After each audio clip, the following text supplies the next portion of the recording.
Hi, I'm Steve, your Native American flute maker from Connecticut. Tonight is lesson 2/3. I'm going to just review lesson 1 real quick. In lesson number 1, I was actually using my C-sharp bass flute, a very low cave flute. And tonight I decided that we're going to use the G flute. And this one's been embellished and has all sorts of cool markings on it and everything. Maybe I'll touch on that a little bit. But let's get to playing right away. Excuse me. The lesson number 1, as you know, we went through the importance of breathing deep with the lungs and the diaphragm. Okay, so you want to learn how to control that. And the second thing is the most important thing is the seal of the fingers.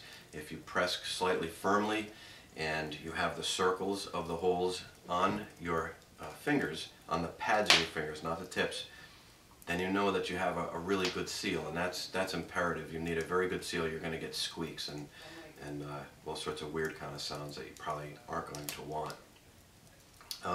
So let's go up and down the scale, and let's begin. And we're going to do it again. Play along with me if you have a flute. Any Native American flute it's going to qualify, and it'll apply to all these things.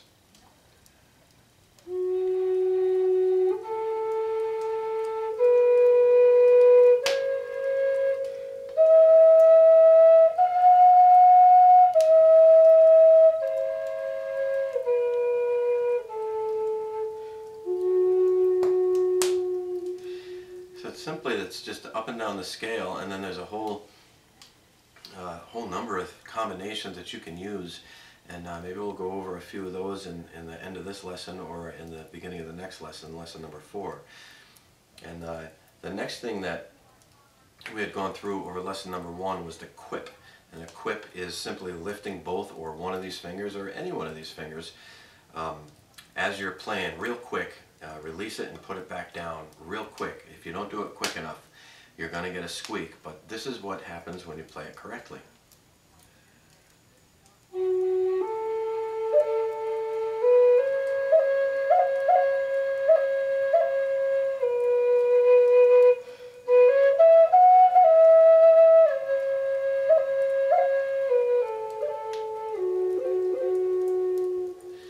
Okay, that's a quip, and it kind of has that Native American sound in it. Okay, one of the things that I'd like to go through now is the vibrato part. One of the types of vibratos is with your throat. You notice how a singer, when they sing, they usually contract and control their throat, and when they sing a note, it's more like ah, as opposed to ah. So let's go up and down the scale with the regular ah, and then let's put a vibrato on it, and you'll notice the difference. This is it, just regular.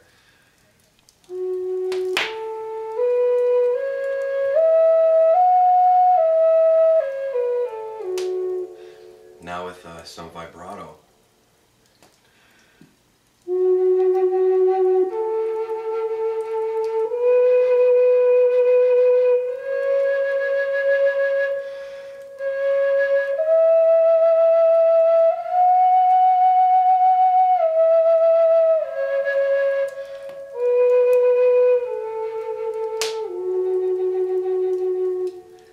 The difference when you start combining all these things too, you really start to be able to imagine all sorts of stuff and all sorts of different tunes and sounds, and it's really kind of cool actually, as you can hear.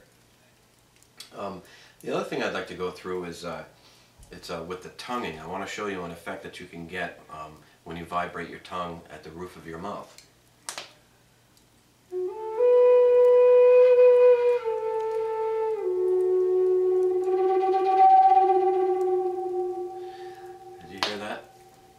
That and the combination of the overblow, that's what you heard. Almost has a tull, Jethro Tull kind of sound to it. And touching on overblow notes, you can do that effectively for pretty much for all of the notes when you're playing. And depending on the application of the song, it might sound pretty cool. But just as an example, let's get into the overblow a little bit.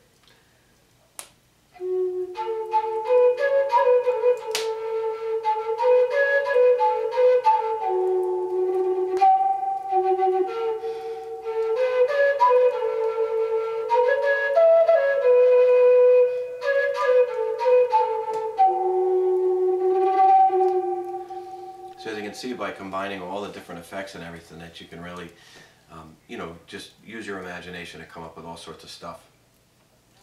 Now, let's see. So pretty much that pretty much covers it. And at the end, I'll play a little tune or something. We'll get into something cool. And just to briefly discuss a couple of things. Typically, when your bamboo comes through, and this is Kiowa stock, it's very rare, from one of the very last groves in the United States. This pretty much is, if you can see that, it's pretty much bamboo. This is a flute. This is a B flat, and this particular one, it's my personal G flute, and I decided to do some embellishments and some carvings and all that stuff. This is actually called a Starry Night. It's a cool little process that I learned, and can make it look really, really nice, like a mahogany kind of wood. It's very nice. So this is the G. Let's go over what the B flat sounds like. It's a much higher tone, and it's a much smaller flute.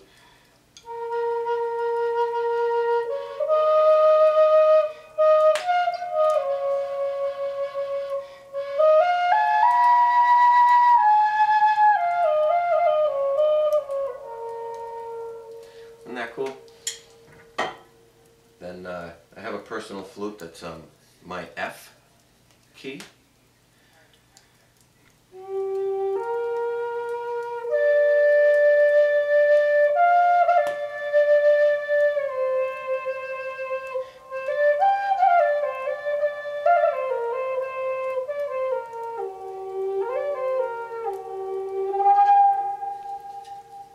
Okay, that one also had some of that Starry Night kind of stuff on it. This is my bestseller, the C-sharp bass. This one's been all kind of dialed up and everything, which you don't have to have.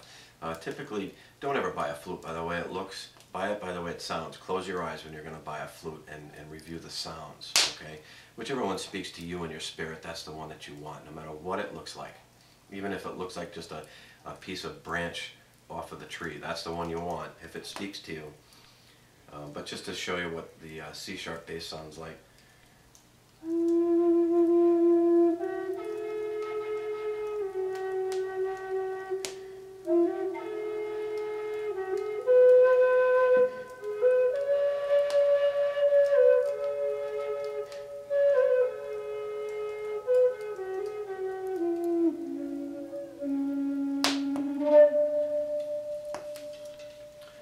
Sometimes it's a little more difficult to play, but it's really fun.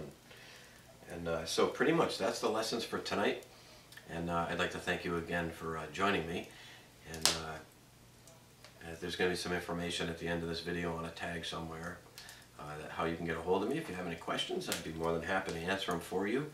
And hopefully we'll have lessons 4/5, 5/6, and on and on and on as I continue to handcraft flutes for you. And I thank you very much.